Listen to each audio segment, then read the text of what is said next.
ನಮ್ಮ ರಾಜ್ಯದಲ್ಲಿ ಖಾಪ್ ಪಂಚಾಯಿತಿ ತರ ವ್ಯವಸ್ಥೆ ಇಲ್ಲ. ಹರಿಯಾಣದಲ್ಲಿ ಅಲ್ಲೆಲ್ಲ ನೋಡಿದೀವಿ.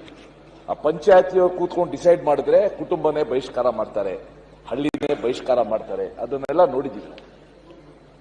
ಅದಕ್ಕೋಸ್ಕರ ನಾವು ಈ ಕಾನೂನು ಜೊತೆ ಈ ಮಾನಸಿಕತೆನ ತೆಗೆದಾಗ ಹೇಗೆ, ಮಾನಸಿಕತೆ ಎಲ್ಲರೂ ಒಂದು ಅನ್ನೋ ಒಂದು ಮಾನಸಿಕತೆ ಇರೋದು ಹೇಗೆ ಅನ್ನೋದು ಪ್ರಶ್ನೆ. ಶಾಲೆಗಳಲ್ಲಿ ನಾವು ಹೊಸ ರೀತಿಯ ಅಸ್ಪೃಶ್ಯತೆನ ನಾವು ನೋಡ್ತಾ ಇದ್ದೀವಿ. ಆ ಮಕ್ಕಳಲ್ಲೇನೆ ಆ ಅಸ್ಪೃಶ್ಯತೆ ಬರಂಗೆ, ಬೇರೆ ರೀತಿಯ ಅಸ್ಪೃಶ್ಯತೆ, ಯಾರಿಗೋ ಎಷ್ಟೋ ಮೊಟ್ಟೆ, ಯಾರಿಗೋ ಕಡಿಮೆ ಮೊಟ್ಟೆ, ಯಾರೋ ಕೆಲವ್ರು ಮಾತ್ರ ಟೂರ್ ಕರ್ಕೊಂಡು ಹೋಗೋದು, ಕೆಲವ್ರನ್ನ ಕರ್ಕೊಂಡು ಹೋಗದೆ ಇರೋದು. ಇದು ಆ ಶಾಲಾ ಮಟ್ಟದಿಂದನೇ ಒಂದು ಹೊಸ ರೀತಿಯ ಅಸ್ಪೃಶ್ಯತೆನ ಇವತ್ತು ನಾವು ಸೃಷ್ಟಿ ಮಾಡ್ತಾ ಇದ್ದೀವಿ. ಒಂದು ಸಮಾನ ಸಮಾಜದ ಒಂದು ಪರಿಕಲ್ಪನೆ ಬರಬೇಕು, ಅದು ಬರ್ತಾ ಇಲ್ಲ. ಇವತ್ತೇನು ಇದು ಕಾಯ್ದೆ ತಂದಿದ್ದೀರಾ, ಅದನ್ನ ನಮ್ಮ ಪ್ರತಿಪಕ್ಷದ ನಾಯಕರು, ನಮ್ಮ ನಾಯಕರು ಹೇಳ್ದಂಗೆ ಅದನ್ನ ಸ್ವಾಗತ ಮಾಡ್ತೀವಿ.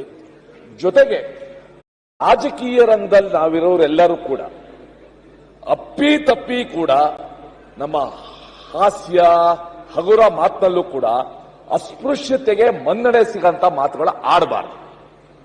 ಇವನು ಆ ಜಾತಿಯವನು, ಇವನು ಈ ಜಾತಿಯವನು, ಅನ್ಟಚಬಲ್ ಶೆಡ್ಯೂಲ್ ಕ್ಯಾಸ್ಟ್ ಅಲ್ಲೇ ಅವನು ಆ ಜಾತಿ, ಇವನು ಈ ಜಾತಿ.